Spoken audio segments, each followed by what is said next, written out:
بسم الله والصلاة والسلام على رسول الله وعلى آله وصحبه أجمعين، أما بعد. قال الله تبارك وتعالى في كلامه المنزل: أعوذ بالله من الشيطان الرجيم، بسم الله الرحمن الرحيم. فكيف إذا جمعناهم ليوم لا ريب فيه ووفيت كل نفس ما كسبت وهم لا يظلمون. قل اللهم مالك الملك تؤتي الملك من تشاء وتنزع الملك ممن تشاء وتعز من تشاء وتذل من تشاء بيدك الخير إنك على كل شيء قدير. تولج الليل في النهار وتولج النهار في الليل وتخرج الحي من الميت وتخرج الميت من الحي وترزق من تشاء بغیر حساب. اللہ رب العالمین فرماتے ہیں اس کی وجہ ان کا یہ کہنا کہ ہمیں تو گنے چنے چند دن ہی آگ جلائے گی. ان کی گھڑی گھڑائی باتوں نے انہیں ان کے دین کے بارے میں دھوکے میں ڈال رکھا. پس کیا حال ہوگا جب کہ ہم انہیں اس دن جمع کریں گے جس کے آنے میں کوئی شک نہیں، اور ہر شخص اپنا اپنا کیا پورا دیا جائے گا اور ان پر ظلم نہ کیا جائے گا. قیامت والے دن ان کے یہ دعوے اور غلط عقائد کچھ کام نہ آئیں گے، اور اللہ تعالیٰ بے لاگ انصاف کے ذریعے سے ہر نفس کو اس کے کیے کا پورا بدلہ دے گا، کسی پر ظلم نہیں کیا جائے گا. پھر آگے اللہ تعالیٰ فرماتے ہیں: آپ کہہ دیجئے اے میرے معبود، اے تمام جہان کے مالک، تو جسے چاہے بادشاہی دے اور جس سے چاہے سلطنت چھین لے، اور تو جسے چاہے عزت دے اور جسے چاہے ذلت دے، تیرے ہی ہاتھ میں سب بھلائیاں ہیں. اس آیت میں اللہ تعالیٰ کی بے پناہ قوت و طاقت کا اظہار ہے. شاہ کو گدا بنا دے، گدا کو شاہ بنا دے، تمام اختیارات کا مالک وہی ہے.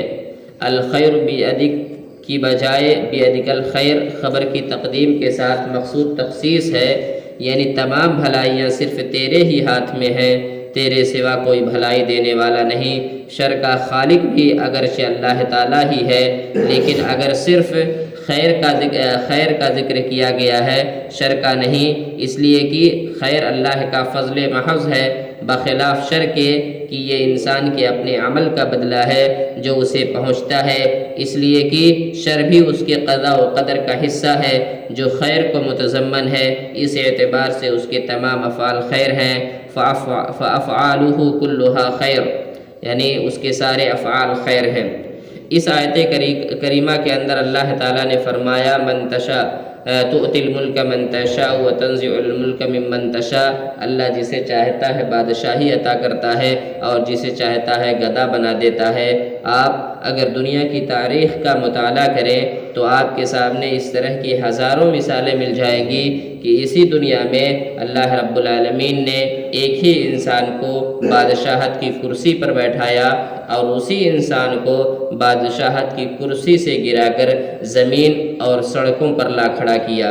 یہ اللہ رب العالمین کا وصول ہے، یہ اللہ تعالیٰ کے اختیارات میں ہے. اللہ جسے چاہے بادشاہی عطا کرے، جسے چاہے اللہ تعالیٰ گدا بنا دے. اسی طرح سے وَتُعِزُّ مَن تَشَاءُ وَتُذِلُّ مَن تَشَاءُ، عزت اللہ رب العالمین کے ہاتھ میں ہے. اللہ جس کو چاہتا ہے عزت دیتا ہے اور جس کو چاہتا ہے ذلیل کر دیتا ہے. اسی لیے ہم تمام لوگوں کو چاہیے، اگر ہم عزت چاہتے ہیں تو صرف اور صرف اللہ رب العالمین سے لو لگائیں. دنیا والوں سے لو لگانے سے عزت نہیں ملتی، اور اگر ذلت سے دور رہنا چاہتے ہیں تو بھی اللہ رب العالمین کی تابعداری کریں، کیونکہ عزت اور ذلت دونوں اللہ رب العالمین کے ہاتھ میں ہے. پھر اللہ تعالیٰ فرماتے ہیں: بے شک تو ہر چیز پر قادر ہے، تو ہی رات کو دن میں داخل کرتا ہے اور دن کو رات میں لے جاتا ہے. رات کو دن میں اور دن کو رات میں داخل کرنے کا مطلب موسمی تغیرات ہیں. رات لمبی ہوتی ہے تو دن چھوٹا ہو جاتا ہے، اور دوسرے موسم میں اس کے برعکس دن لمبا اور رات چھوٹی ہو جاتی ہے، یعنی کبھی رات کا حصہ دن میں اور کبھی دن کا حصہ رات میں داخل کر دیتا ہے، جس سے رات اور دن چھوٹے یا بڑے ہو جاتے ہیں۔ یہ اللہ رب العالمین کی قدرت کاملہ کی دلیل ہے کہ اللہ تعالیٰ موسمی تغیرات کو انسانوں کے خیر کے لیے بدلتا رہتا ہے۔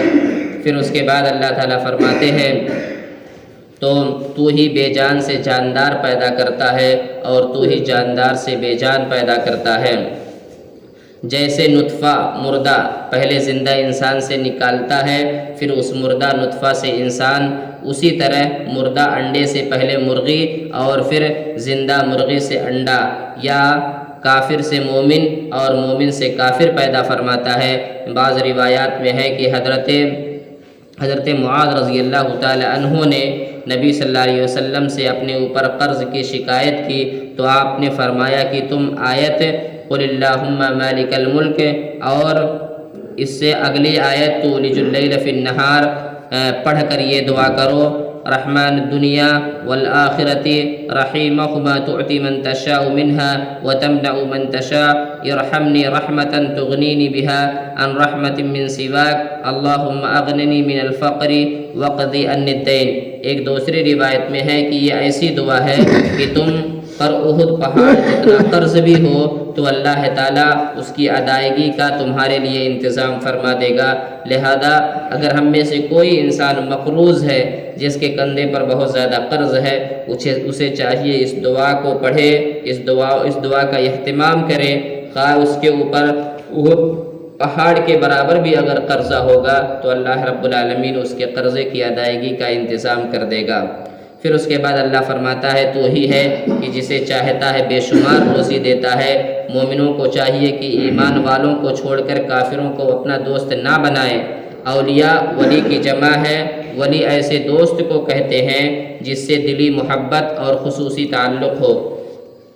جیسے اللہ تعالیٰ نے اپنے آپ کو اہل ایمان کا ولی قرار دیا ہے، اللہ ولی الذین آمنوا، یعنی اللہ اہل ایمان کا ولی ہے۔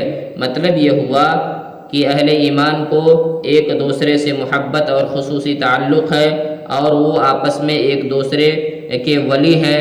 اللہ تعالیٰ نے یہاں اہل ایمان کو اس بات سے سختی کے ساتھ منع فرمایا کہ وہ کافروں کو اپنا دوست بنائیں، کیونکہ کافر اللہ کے بھی دشمن ہیں اور اہل ایمان کے بھی دشمن ہیں، تو پھر ان کو دوست بنانے کا جواز کس طرح ہو سکتا ہے؟ اس لیے اللہ تعالیٰ نے اس مضمون کو قرآن میں کئی جگہ پر بڑی وضاحت کے ساتھ بیان فرمایا ہے تاکہ اہل ایمان کافروں کی موالات اور ان سے خصوصی تعلق قائم کرنے سے گریز کریں۔ البتہ حسب ضرورت و مصلحت ان سے صلح و معاہدہ بھی ہو سکتا ہے اور تجارتی لین دین بھی۔